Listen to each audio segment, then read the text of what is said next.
Yo, what is going on, everyone? My name is Nick, or the Notorious Fantasy, and in today's video, we're going to be going in depth into my week number 13 running back rankings and tiers for the 2023 fantasy football season. Inside today's video, we're going to be going in depth into all of my top 36 running back rankings and tiers for the week, so you guys can figure out where your running backs sit in the ecosystem of week number 13. There are 6 teams on bye, so there are a lot of players, and we'll talk about it in the video, that are ranked a little bit higher than you would want them to be just because of so many bye weeks. But before we get into things, though, I would like to ask that if you are new to the channel and you do end up enjoying, to make sure you hit that subscribe button down below. It's free. And while you're down there, whether you are new to the channel or not, make sure you leave a like on today's video. It would help me out a ton. If you want to follow me on Twitter or X, please do so at NotoriousFantasy. So without further ado, let's get into my week number 13 top 36 running back rankings and tiers for the 2023 fantasy football season. We begin with the S tier at the running back position at number 1 with Christian McCaffrey of the San Francisco 49ers going up against the Philadelphia Eagles this week in Philadelphia. Now, McCaffrey has been a top 6 running back in PPR in 5 straight weeks, and I think that he's going to continue to do that this week up against the Eagles. Again, I get that the matchup is tough, but ultimately Christian McCaffrey is a must-start running back, whether he's going up against the Eagles, the Raiders, the fucking 85 Bears. It does not matter. He's the running back 1 in my rankings a majority of the week, and that is not, or majority of the weeks on the season, and that is not going to change this week in Philadelphia. At number 2, we have Alvin Kamara of the New Orleans Saints going up against the Detroit Lions at home in New Orleans. Now, the Saints are likely going to be without Chris Olave, Rashid Shaheed, Michael Thomas is on IR, so their number 1 and number 2 wide receiver this week might be A.T. Perry and Kirkwood, which means that Alvin Kamara could be in the position to see 10 plus targets in this game, and that is something that he's done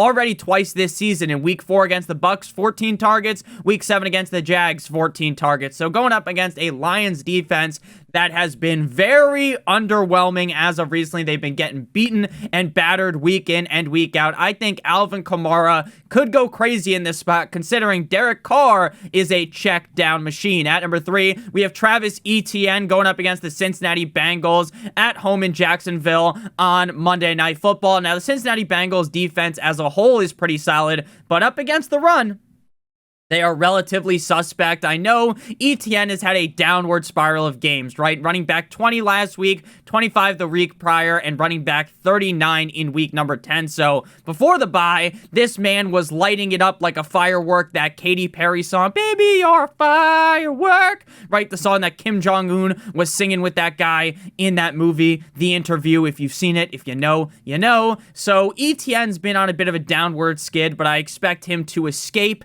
that hellhole that he's been in as of recently in a soft matchup against the Bengals. Run D at number 4, we have Kyren Williams of the LA Rams going up against the Cleveland Browns at home in LA. Now, last week, I was a little bit worried about Kyren Williams potentially getting his snap share reduced by the fact that he was coming off the injury, but he said, fuck your snap share reduction, because this man went to pound town against the Cardinals in Arizona. 16 rushes for 143 yards, 6 targets, 6 receptions, 61 yards, and 2 total touchdowns in that game. Running back 1 on the week. Now, obviously, there are levels to defenses in the NFL, right? The Arizona Cardinals are one of the worst defenses in the National Football League, and the Cleveland Browns have one of the best defenses in the NFL. But at the end of the day, when push comes to shove, knowing how this LA Rams offense operates when Kyren Williams is healthy, this man is going to get a healthy dosage of targets, and there as well as rushes.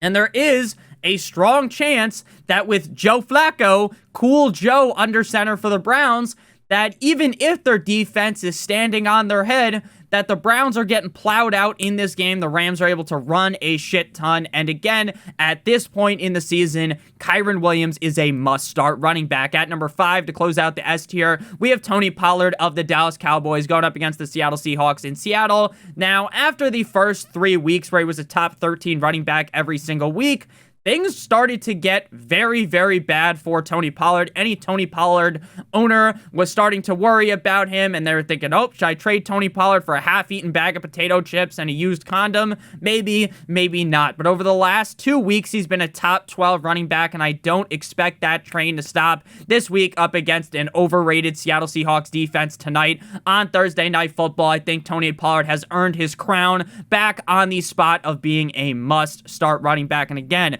I love this spot up against Seattle. Moving now to the A tier at number 6, we have Austin Eckler going up against the Patriots in New England. Now, Austin Eckler has basically put our underwear on the thing that lifts a flag up and then throws us up the flagpole, right? Like in a vintage movie back in the day, right? Or he's giving us a swirly like a bully would to a kid in high school, right? I don't think that ever actually happened. I don't know anyone that got a swirly in high school or got stuffed into a locker, but maybe that shit did used to happen. I don't know. So back-to-back weeks outside the top 30 at running back has me a little bit flustered on Austin Eckler, because not only has Austin Eckler looked a little bit slower, Justin Herbert, the pervert, hasn't been as much of a dump-off machine. Now, he did see 6 targets last week, and I do like that for Austin Eckler, but I am a little bit worried just about the offense in general. But, and this is a big but, shout out Kim Kardashian, we have to continue to believe in Austin Eckler. While I didn't throw him in the S tier, the Patriots defense is soft as baby shit, Charmin Ultra soft, and I think this should be a very easy bounce back spot for Mr. Clean himself, Austin Eckler. Again, am I as confident as I was earlier on in the season? Fuck no, baby. But this is a guy that any given week could be the running back 1, so I have to give him some respect. At number 7, we have Raheem, the wet dream Mostert of the Miami Dolphins, going up against the Washington Commanders in Washington. I believe I read a report today that Raheem Mostert was back at practice. He was not seen in practice on Wednesday, but typically the Wednesday practice reports are the most fugazi practice reports that you can read, because a lot of the time on Wednesday is when the veteran players get time off. So a guy like Mostert, who has done 3 fucking tours in the NFL at this point, you know, he's going to get his day off on Wednesday. Last week against the Jumbo Jets, 2 touchdowns, top 8 running back. This week he gets a very easy matchup against the Commanders defense. Once they got rid of Chase Young as well as Sweat, the Commanders defense is basically wide open for the taking. I think that D-line is going to get busted open like a saloon door, you know, in those movies where a guy walks through the saloon door and goes, whoosh, you know what I'm talking about? If you know, you know. That's what Mostert's going to do to the Commanders' defense. Devin A-Chain, Devin 2 Chains may play, he may not play, but ultimately Raheem Mostert deserves an accolade inside the top 12, right? He's the running back 2 on the season, and it feels like people don't put enough respect on the name of Raheem Mostert. At number 8, we have Bijan Robinson. Now, Bijan Robinson was fed correctly last week. 16 rushes, 91 rushing yards, 6 targets, 3 receptions, 32 receiving yards, 2 total tugs, running back 3 on the week. Now, I get the Jets defense is definitely tough, but they're not as strong up against the run, and I definitely do believe that Bijan Robinson, if Arthur Smith gets his head out of his ass and does exactly what he did last week, giving a lot more touches to Bijan, getting him opportunities to catch passes out of the backfield, then it should be a shock to no one. When Bijan finishes inside of the top 5, I got him as running back 8 because, again, I can't go hog wild and just throwing him up in the S tier because I believe he's so talented. I do believe that, but the problem is, again, it's not like Arthur Smith just magically disappeared. At number 9, we have Isaiah Pacheco of the Kansas City Chiefs going up against the Green Bay Packers in Green Bay on Sunday night. Now, Pacheco was a guy that was on a 3-game downward skid outside the top 20, but last week he took things personal up against the Raiders in Viva Las Vegas. 15 rushes for 55 yards, 5 targets, 5 receptions, 34 receiving yards, and 2 total touchdowns, running back 4 on the week. Now, I don't think that Pacheco is going to find the end zone twice on Sunday Night Football, but he could easily score at least once. I know the Chiefs' offense is kind of in purgatory right now because it's impossible to call the Chiefs straight up washed up because Patrick Mahomes is the quarterback, right? But it's also important to understand that, hey, this isn't the same Chiefs offense that we've been used to over the last couple of years. Now, I, for one, as a Dolphins fan, do not want to play the Chiefs in the playoffs because they could easily fucking stomp us into the dirt when it's the playoffs, but in the regular season, it seems like they kind of just coast nowadays. Against the Packers, though, Jerick McKinnon might play, he might not play. I just think Pacheco is a solid play at this point in the season. Outside of that 2-game skid from week 8 to week 9, he's basically been a top 16 running back every single week. Running back 13 on the season. Great matchup against the Packers defense. He deserves to be ranked this high. At number 10, we got my guy David Montgomery of the New Orleans Saints, or of the Detroit Lions, going up against the New Orleans Saints in the NO. Now, David Montgomery's expert consensus rankings right now on Fantasy Pros, he's the running back number 19, but I think that is absolutely crazy. David Montgomery is a guy that prints top 15 games, prints top 12 games. If he did not get hurt this season, he would probably be a top 10, top 8 running back right now. The Saints defense is not very good. This is a Lions offense with a great offensive line. I fully understand that the Lions imploded on themselves. Jared Goff fumbled 3 fucking times last week against the Packers, but even in a down game for the Lions offense, even in a game where the Lions offense looked putrid, Montgomery still had 71 rushing yards and a touchdown. He scored 1 touchdown in 3 straight games and only has 1 game on the season in which he didn't score a touchdown. So there's a lot of safety baked into Montgomery, especially when you consider the fact that the offensive line is so good. The Ben Johnson scheme in Detroit is amazing, so I know Jared Goff shit the bed last week, blah, blah, blah, blah, blah. I'm not worried at all. At number 11, we got Jahmyr Gibbs of the Lions going up against the New Orleans Saints in New Orleans. Last week was a down game for Jahmyr Gibbs, as the previous 4 games he ranked inside the top 3 at the running back position. But again, you can have a down game and not have me running around panicking, Mayday, wee-woo, wee-woo, wee-woo. Now, Eckler is a guy where, there's a lot more reason to panic, right? 2 down games in a row outside the top 30, right? I think Eckler's going to bounce back, so why wouldn't I believe that Gibbs will? Again, this is a tremendous offense. Jared Goff is not a turnover machine. Gibbs is going to be just fine. At number 12, to close out the A tier, if you guys have enjoyed thus far, make sure you guys smash that subscribe button down below if you are new. And whether you're new to the channel or not, make sure you guys leave a like on today's video. It would help me out a ton. So Rashad with 2 A's White of the Bucks is my running back 12, going up against the Panthers at home in Tampa. The Carolina Panthers honestly have one of the worst defenses in the NFL.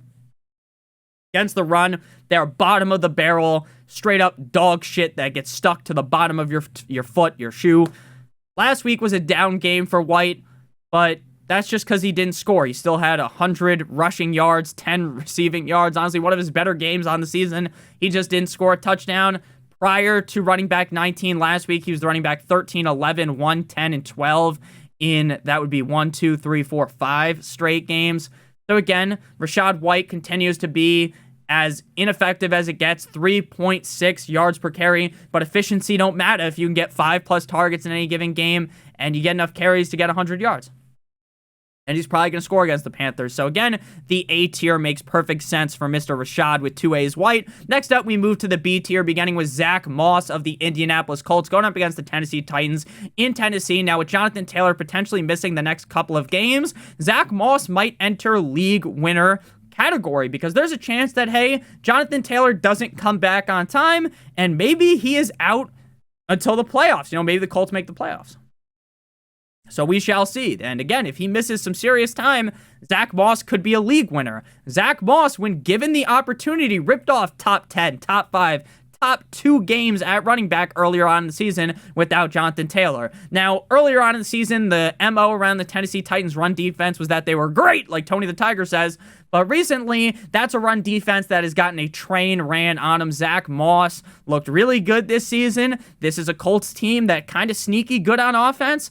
I'm just going to throw my belief back in Zach Moss, who averages 4.8 yards per carry on the season. At number 14, we got Ramondre Stevenson going up against the LA Chargers. Over the last couple of weeks, it really does seem like the team wants to give more carries to Ramondre, 20 or more carries in back-to-back weeks. In both those games, he had 5 or more targets. Now, Bailey Zappi, the Zappinator, will be the starting quarterback in this game. I know the Chargers defense really played well up against the Ravens last week, but we all know that the Chargers defense is bad. Staley pays them all that money. They suck. Staley's a defensive quote-unquote guru, like how Adam Gase was a quarterback whisperer, right? Things just don't work out. Stevenson should be at the very least, a top 16, top 18 running back with the upside of ripping off a top 5 game up against the Chargers. The only thing that has me ranking him a little bit lower is because, the Patriots just kind of suck cock on offense. At number 15, we got Derrick Henry. Now, Derrick Henry, this is a great matchup for him. I want to rank him higher, but we all understand the Derrick Henry, the Tractor Cedo experience. Derrick Henry is basically just linked to how the offense plays, because if the offense is on fire, if the offense is able to stay in the game, then Derrick Henry should be getting 18 to 22 potential touches in a game. But if the Tennessee Titans are getting bent over a table and just bukkake'd on all game long, then Derrick Henry fades into irrelevancy.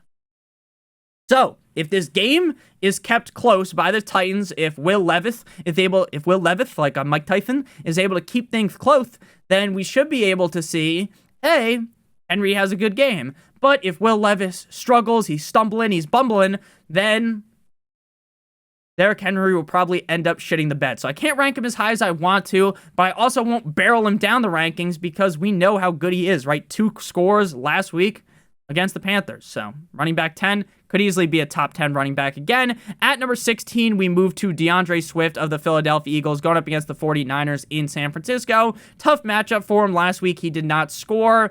Bad game for him up against the Bills. He was just had 0 usage early on the first half, and then the second half, they kind of flipped the switch, and he got a lot more touches. Going up against the Niners defense does scare me. Right? Just like going up against the Eagles defense scares me for McCaffrey. But the thing is, McCaffrey has earned the right for me not to be as scared, whereas Swift, recently running back 31, 9, 25, 15, 23. Now, I fully expect DeAndre Swift to not fuck me over in this game. I fully expect him to be good enough to finish start-worthy to where he doesn't sink my metaphorical battleship of my fantasy team. But I'm not going to sit here and tell you that I have blind confidence in Swift in this matchup. At number 17, we have Breece Hall going up against the Atlanta Falcons. Now, for some odd reason, the Jets are going to use Timmy Boyle as the starting quarterback. Again, personally, I would have pivoted to Trevor Siemian. Maybe Rodgers ends up coming back in the next 2 weeks, but I highly doubt that as well. If the Falcons win this game, that is the nail in the coffin of the Jets season. Breece Hall realistically should be fine in this game. He saw 9 targets last week. This game should be closer than the Dolphins game, so he should see more touches. But again, this is another guy, just like Derrick Henry. Breece Hall is being held fucking hostage by the terrible quarterback situation in New York with the Jumbo Jets. At number 18, we got Devin Achane. Now, I do not think that Devin Achane is going to play on Sunday against the Commanders. But I don't want to have him ranked as like the running back 32, and then he plays, and people are like, Nick, why'd you have him ranked as the running back 32, you cocksucker? He finished as a top 10 running back, right? He re-aggravated his injury. That knocked him out for 4 weeks in Week 11 up against the Raiders. So I think the Dolphins are going to be cautious with bringing him back. They might use the just the tip technique, but even if they use the just the tip technique, even if they just ease him in against the Commanders defense, he doesn't need a lot of touches to be successful. So if he does play, bottom end of the B tier feels safe. If you wanted to rank him a little bit lower, maybe in the C tier, I understand that as well. Some people might want to rank him even higher, though, because of the upside that he possesses. Moving now to the C tier at running back. This is where the fall off starts to begin at running back. Now, again, if you have Javonte, Najee, Jaylen Warren, Jerome Ford, you're not like super scared this week, right? You're not in full-on panic mode, but you're definitely not as confident as you were with the guys ahead of them. Now, before we break down Javonte Williams, the rest of the running backs in the C tier, as well as the rest of the tiers all the way up until running back 36, I would like to give you guys a quick word from our friends and our sponsor over at Underdog Fantasy. Underdog Fantasy is the best place to play NFL Pick'em, and Underdog has a great offer for you guys today. But first, I want to explain to you guys how Underdog Fantasy's Pick'em game works. Now, we're going to be talking about Thursday Night Football, the Seattle Seahawks at the Dallas Cowboys, and as of right now, as I'm recording this on Tuesday morning, Underdog hasn't put out all of their picks yet. So as the week goes on and we get closer to Thursday, there will be a lot more choices for you guys, but you have to pick a minimum of 2 players from at least 2 different teams. So we're going to pick one player from the Seahawks and one from the Cowboys. We're going to go ahead and go with Jason Myers, higher than 1.5 field goals made. I think the Seahawks offense is going to struggle to move the ball, but I think they'll be able to get into field goal range a bunch, but maybe just not able to find pay dirt and score that touchdown. And then for the Cowboys, we are going to go ahead and go with Tony Pollard, higher than half a rushing or receiving touchdown. It really feels like Tony Pollard's season is back on the train track, so we're going to go with Tony Pollard higher than half a rushing touchdown. Now, both of those hit. We'll get 3 times our entry fee. If we do 3 picks, it's 6 times, 4 picks is 10 times, and 5 picks is 20 times our entry fee. Again, they all have to hit in order for you to get paid out. If you are new to Underdog Fantasy and live in one of the states on your screen right now, you'll receive a first match deposit bonus of up to $100 if you're new on there, and use promo code Notorious. So if you deposit 100, you'll get additional 100. If you do 50, it's additional 50, 25, additional 25. The minimum deposit on Underdog Fantasy is $10. If you have a gambling problem, please make sure that you call 1-800-GAMBLER.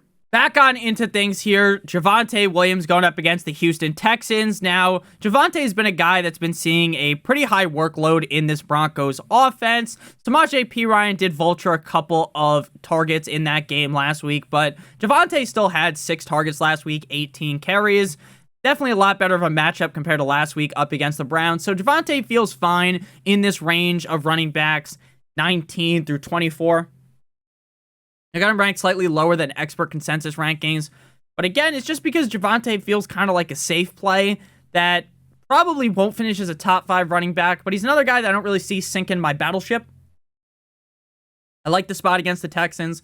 He should be fine. That's kind of just how I feel about him. At number 20, we got Najee Harris. Now, Najee Harris legitimately looked good last week against the Bengals. 15 carries, 99 rushing yards, and a touchdown. Best he's looked all season, and it wasn't even close.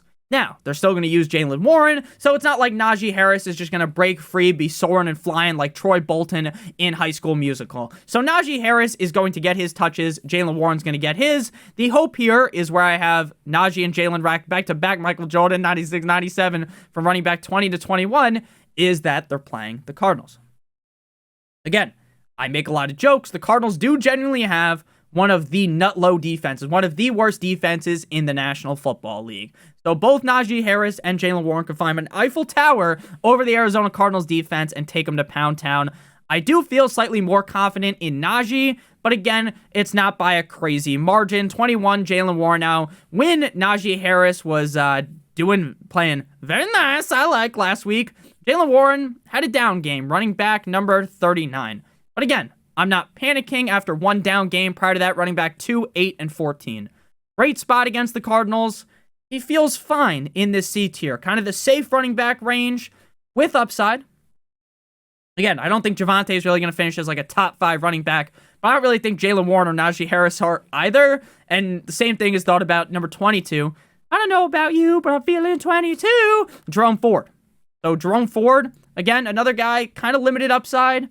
Like, not going to be a top 5 guy. I could see him being running back 12. Now, the problem with the Browns is cool Joe Flacco might be the starting quarterback, but that would make me think that they're going to try to run the ball a lot more, and that would be great for Jerome Ford, who could maybe see also like 6, 7 dump-offs in this spot against the Rams defense that isn't the best against running back. Again, I'm not very excited about starting any of these guys, right? It does feel like a fall-off from the B to the C tier, but if you have any of these guys, you also shouldn't be in full-on panic mode. Now we move to the D tier, and this is where there's a lot more questions, right? Number 23, shout out Michael Jordan, Joe Mixon going up against the Jaguars. Now, Joe Mixon this season has been pretty solid. He averages 3.9 yards per carry, but he makes up with the yards per carry number not being the best by the fact that he gets a lot of touches. Problem is now in a Jake Browning-led Cincinnati Bengals offense that the offense isn't as good. And we saw this season when the offense was struggling mightily that Joe Mixon was not able to break out of that, right? That when the Bengals were getting hit from the back, how you like that when they're getting bent over a table, Mixon wasn't really able to elevate into something special in those weeks. Like, when they came out the bye week, when they're looking great against the Bills, the Niners, he's a running back 8, running back 9, right? Against the Ravens, he's the running back 6 when Burrow's playing part of the game, right? But now with Jake Browning, we have to really think about how safe he is versus how risky he is. I still think that despite losing Joe Burrow, Jake Browning is good enough for Mixon to not just fall like Humpty Dumpty off the wall and become straight up irrelevant. But he's entered the range of running back where it's like, if I have to start him, I will.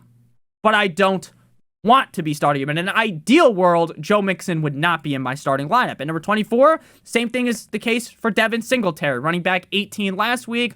All fine and dandy, right? If you just look at the finish, he had just 6 carries for 18 yards. 6 receptions on 7 targets for 54 yards, right? That's fine. That is fine.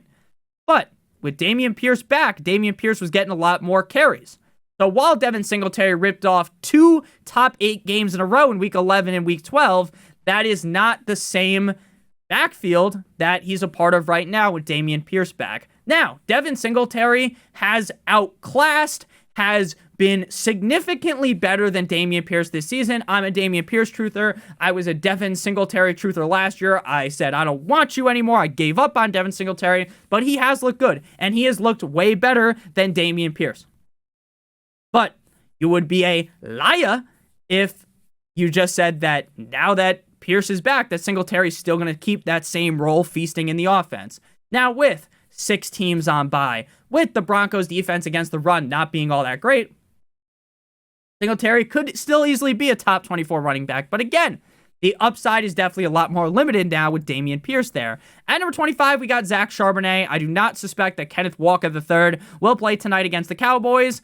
Last week in a tough matchup against the Niners, he was the running back 29. Again, not much you can do when Geno Smith is throwing the football like he fucking spent the last 72 hours jerking off so his arm doesn't work, and he's been hurt. Now Zach Charbonnet enters a situation again against another tough defense. So it kind of sucks. Like, Charbonnet's finally given the chance to start, right? I was a Charbonnet truther in the offseason, banging the drum for him, saying, hey, he might be just as good as Kenneth Walker. He might be better than Kenneth Walker. He's a better pass catcher. And then Walker just kind of lights things up, right? But now when he's given the chance, right? It's not early on in the season, right? Early on in the season, they're playing the Rams, the Lions, the Panthers, the Giants, the Bengals, the Cardinals, the Browns, the Ravens, the Commanders, right? There's easy games there, right? Easy pickings. But now when Zach Charbonnet gets the chance, it's the fucking 49ers, it's the Cowboys, it's the 49ers again next week. The Eagles. So even though Charbonnet's been gift-wrapped this opportunity, he's not going to be able to take firmly grasp it. He's not going to be able to firmly grasp it and take over because the matchups are tough. So again, I'm a Zach Charbonnet truther. I got him ranked around expert consensus rankings. I got him running back 25. They've got him running back 23. He's good enough to bust one off. Pause, right? He's good enough to have a good run, have a good game, but man, oh man, does this matchup really suck. Moving now to the E tier again, things are just getting a lot worse now. Running back 26, Brian Robinson. Brian Robinson against the Dolphins defense. Again, you could argue to put him in the tier above, but this is a Dolphins defense. I know, Nick, Jalen Phillips is out for the season, you cocksucker, because the MetLife Field took him. Yeah, I know, just like they took Rodgers. They stole his Achilles from him. But they bring in JPP, Jason Pierre-Paul. They have Agba. They have Van Ginkel. They have Chubb. They have Wilkins. They have Zach Sealer, right? The Dolphins have a lot of skilled players that can stop the run.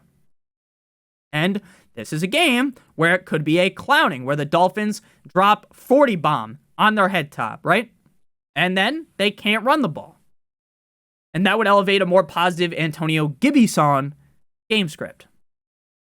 So again, Robinson will still finish as a top 30 guy because there's not that many great running backs playing this week. But this matchup could very much scare you. Now, if you look at Fantasy Pros, this is a green matchup, right? Green means go. But that's because the Dolphins defense earlier on in the season was just getting plowed by the run.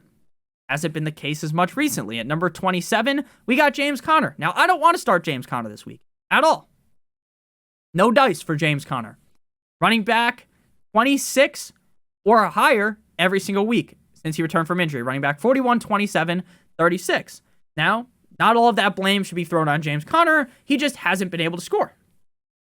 He averages 5.1 yards per carry. He's a solid running back. He doesn't look washed by any means. So I'm not trying to take a shit on the chest of James Conner, give him a Cleveland steamer. I'm not trying to do that. But what I'm trying to tell you is up against the Pittsburgh Steelers defense, that is world class, one of the best defenses in the NFL against TJ Watt. It's going to be a long day for James Conner. It's going to be a long day for Kyler Murray. So again, while I think James Conner could bounce back later on in the season, those matchups are tough too. San Fran, Chicago, Philly, Seattle. I still like James Conner. I still think he could score this week and be fine. It's a revenge game for him.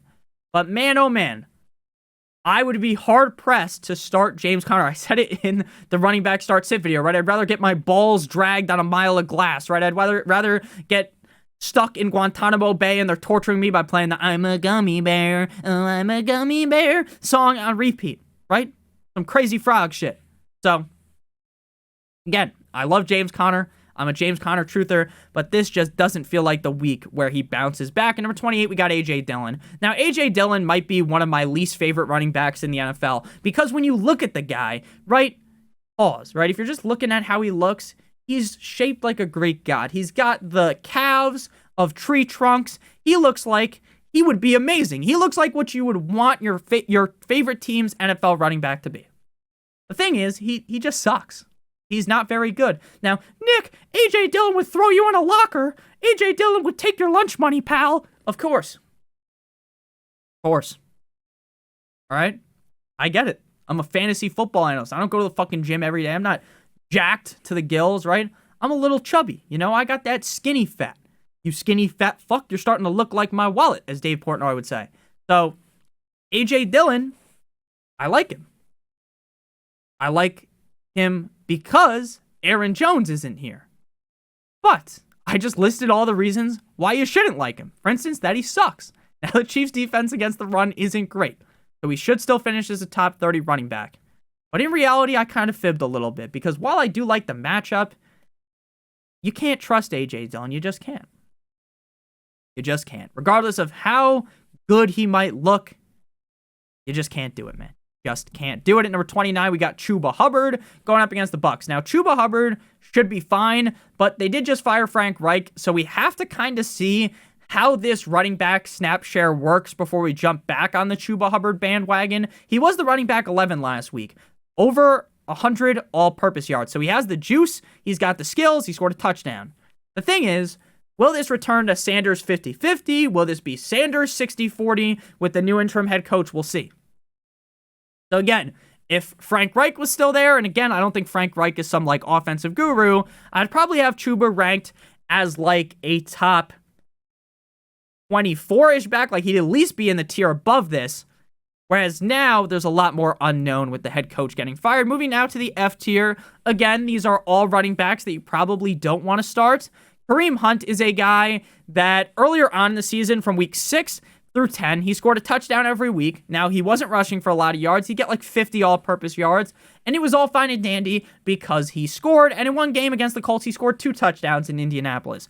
But recently, he's been getting that same amount of carries, getting his 30 yards, but he's not scoring, and he's been a disaster.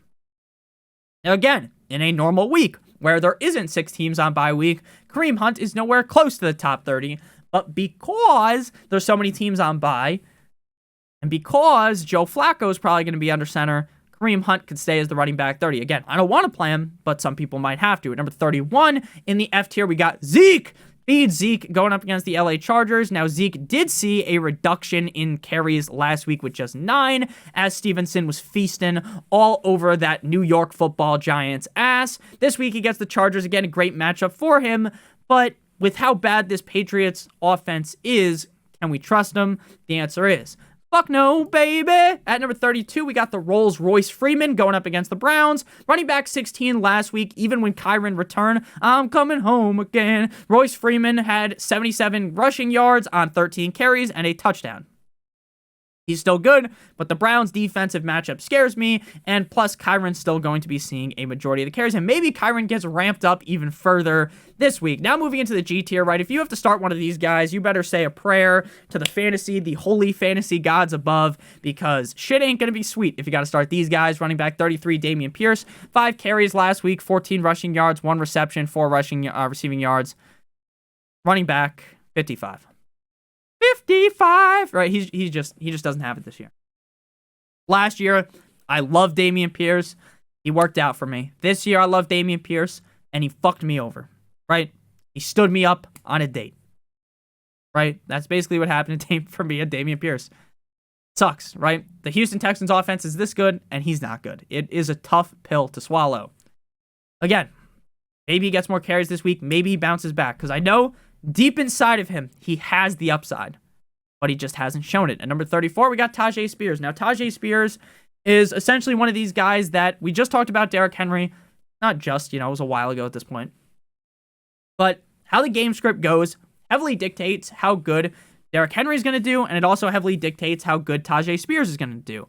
In a game where the Titans are getting blown out, in a game where the Titans might be out of reach, and they have to throw the ball more, they need blocking running back, they send Spears out there. But in a game where they are up on the up and up, then we're going to see a whole lot of tractor Cedo Derrick Henry. This is a game where they might be coming from the back, pause, or they might be in the game against the Colts. The Colts and the Titans every single week are kind of a tough offenses and teams as a whole to read. So, I'll give Tyjae Spears the benefit of the doubt and rank him this high because I think he's good. But again, he has no guarantee to get the touches. At number 35, we have Antonio Gibson. Now, Gibson returned from his injury in Week 12 on Thanksgiving. 7 fantasy points, running back 43. Again, against the Dolphins, they might get down a lot. They might be checking the ball down at Gibson. But we've seen this season that at points, Brian Robinson has also been a guy that could be a check down machine and just eat a bunch of targets. So, kind of just leaves Gibson in a bad spot. Running back 36, Samaje Perine. Back-to-back top 18 games, running back 17, and back-to-back weeks found pay dirt last week. But again, his touches fluctuate week in and week out so heavily. Last week, he gets 7 carries, but 1 target. Week 11 on primetime, he gets 1 carry, but 7 targets, right? This is a guy that's probably going to get 3 rushes at max most weeks and a couple of targets. If he could score again, he's a solid enough running back to be fine. But again, none of these running backs in the G tier are guys that you actually want to be starting on your fantasy teams. Thank you guys all so much for watching. If you did end up enjoying today's video, make sure you guys smash that subscribe button down below. And whether you are new to the channel or not, make sure you guys leave a like on today's video. It would help me out a ton. We'll be back later tonight with my week numero 13 Thursday Night Football start or sit live stream where I answer all you guys' questions prior to Thursday Night Football around 7 p.m. Eastern Standard Time. I love you guys all so much. I hope you have a great guys' day. Check out one of the videos on your screen if you haven't seen them already. Love you as always. Good boy.